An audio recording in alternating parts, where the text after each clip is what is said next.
ਸੋ ਪਾਕਿਸਤਾਨ ਦੇ ਉਹਨਾਂ ਦੇ ਰੇਂਜਰਸ ਔਰ ਉਹਨਾਂ ਦੀਆਂ ਸਿਕਿਉਰਿਟੀ ਦਸਤੇ ਔਰ ਏਜੰਸੀਆਂ ਉਹ ਤਾਂ ਪੱਬਾਂ ਭਾਰ ਹੁੰਦੀਆਂ ਨੇ। ਜਦੋਂ ਤੱਕ ਅਖੀਰਲਾ ਸਿੱਖ ਪਾਕਿਸਤਾਨ ਚੋਂ ਵਾਪਸ ਨਹੀਂ ਆ ਜਾਂਦਾ ਉਹ ਸੌਂਦੇ ਨਹੀਂ ਨੇ ਕਈ ਦਿਨ, ਔਰ ਉਹ ਯਕੀਨੀ ਬਣਾਉਂਦੇ ਨੇ ਕਿ ਸਿੱਖਾਂ ਨੂੰ ਹਰ ਸਹੂਲਤ ਮੁਹੱਈਆ ਕਰਾਈ ਜਾਏ।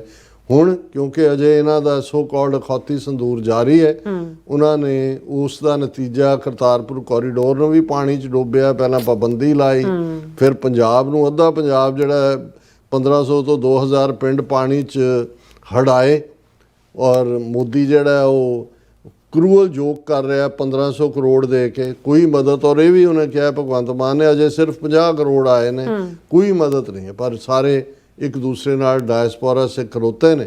ਪਰ ਇਹ ਜਿਹੜਾ ਉਹਨਾਂ ਨੇ ਵਾਰ ਕੀਤਾ ਇਹ ਤਾਂ ਅੱਗੋਂ ਲਈ ਪੱਕੀ ਇਹ ਪਿਰਤ ਪਾ ਦੇਣਗੇ ਕਿ ਭਾਈ ਉੱਥੋਂ ਸਿੱਖਾਂ ਨੂੰ ਆਣ ਹੀ ਨਾ ਦਿੱਤਾ ਜਾਏ। ਸਿੱਖਾਂ ਨੂੰ ਪਨਿਸ਼ ਕਰ ਰਹੇ ਨੇ ਕਿ ਤੁਸੀਂ ਜਿਹੜਾ ਉਹ ਜੰਗ ਦੇ ਵਿੱਚ ਸਾਡੇ ਨਾਲ ਨਹੀਂ ਖਲੋਤੇ, ਔਰ ਇਹ ਪੱਕੇ ਤੌਰ ਦੇ ਉੱਤੇ ਜਿਹੜਾ ਇਸ ਕਿਸਮ ਦਾ ਇਹਨਾਂ ਨੇ ਕੁਛ ਨਾ ਕੁਛ ਹੋਰ ਸ਼ਰਾਰਤ ਵੀ ਕਰਨੀ ਹੈ।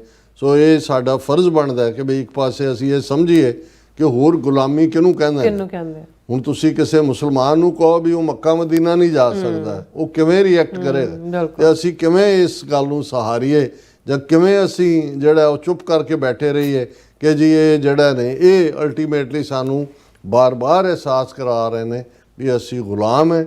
ਤੇ ਸਿੱਖਾਂ ਨੂੰ ਵੀ ਇਹ ਸਮਝਣਾ ਚਾਹੀਦਾ ਹੈ ਕਿ ਖਾਲਿਸਤਾਨ ਦੀ ਕਾਇਮੀ ਬਿਨਾਂ ਸਿੱਖਾਂ ਦਾ ਕੋਈ ਮਸਲਾ ਹੱਲ ਨਹੀਂ।